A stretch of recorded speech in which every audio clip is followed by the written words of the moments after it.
12. Dah settle. Yo, hello. So kita nak tengok soalan style lain pula. Okay, macam mana?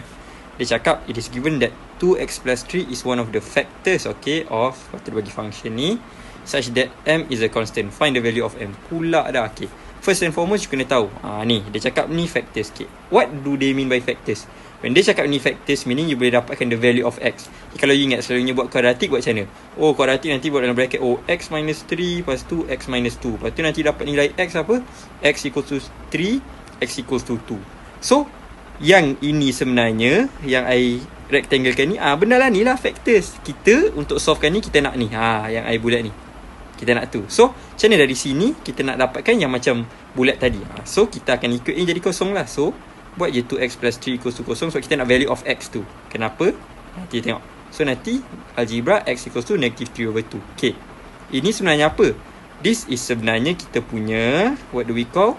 Our x-intercept atau our root.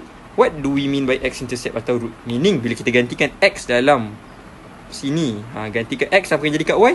Y tu jadilah kosong y. Gitu saja. So, kita gantilah.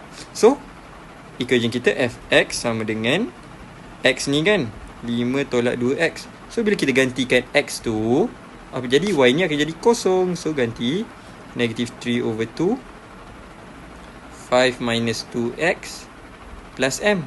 Sorry, 5 minus 2 ni pun ganti negative 3 over 2 Okay. And then plus m.